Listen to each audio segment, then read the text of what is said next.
Hello everyone, আসসালামু আলাইকুম। চলে আসলাম রকমারি বাকের ঘর থেকে।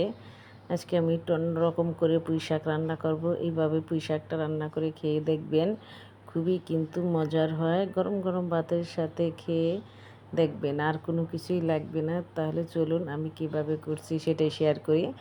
আমি এখানে বড় সাইজের একটা আলু নিয়েছি। এরকম করে জুলিয়ান কাট কেটে আলুটা একটু ভাপ দিয়ে নিব। এই যে এরকম করে পানিটা শুকিয়ে যাওয়ার পরে তারপর শাকটা দিয়ে দিব।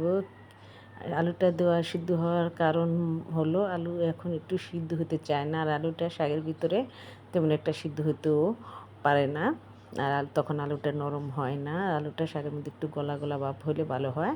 তারপর শাকগুলি দিয়ে লবণ দিয়ে দিলাম। এখন পেঁয়াজ, কাঁচামরিচ, রসুন কুচি সবই এখানে দিয়ে দিব।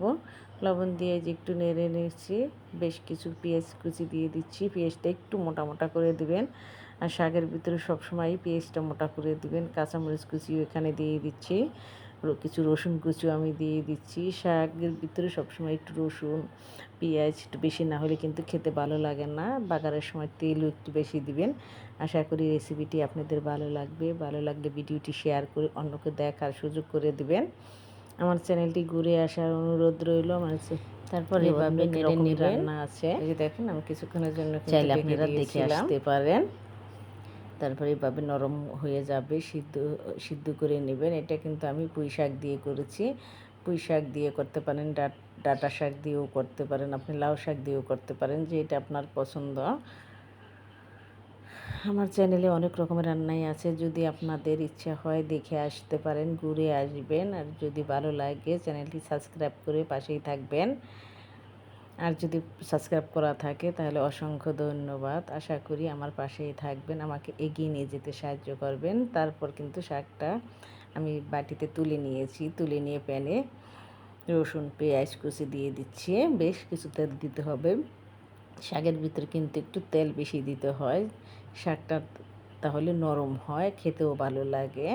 আর পেঁয়াজ মরিচ বেশি হইলেও ভালো লাগে, একটু জাল জাল হইলে খেতে ভালো লাগে। আর এই শাক সবজি সবসময় একটু গরম ভাতের সাথে খেতে হয়, তখন বেশি স্বাদের হয়, খেতে ভালো লাগে। আমার যেহেতু শাক হইলে সেদিন আমার মনে হয় তাড়াতাড়ি ভাত খেতে হবে, তাড়াতাড়ি ভাত খেলে ভালো লাগবে, এরকম লাগে সব সময়ই। শাকের পাগল আমি। তাই যে তেলটা দেওয়ার পরে রসুন পেঁয়াজ কুচিটা ভালো করে একটু ভেজে নিতে হবে, একটু লাল গোল্ডেন করে নিতে হবে। সেই পর্যন্ত একটু অপেক্ষা করতে হবে। যে যেখান থেকে ভিডিওটি দেখছেন সবাই ভালো থাকেন, সুস্থ থাকেন। সবার জন্য অনেক অনেক দোয়া ভালোবাসা রইল। আবার দেখা হবে আপনাদের সাথে নতুন কোনো রেসিপি নিয়ে। সে পর্যন্ত অপেক্ষায় থাকবেন। আশা করি আমার জন্য দোয়া করবেন, যাতে আপনাদেরকে আরও ভালো ভালো রেসিপি উপহার দিতে পারি। আপনাদের ভালো লাগলে এটাই আমার সার্থক।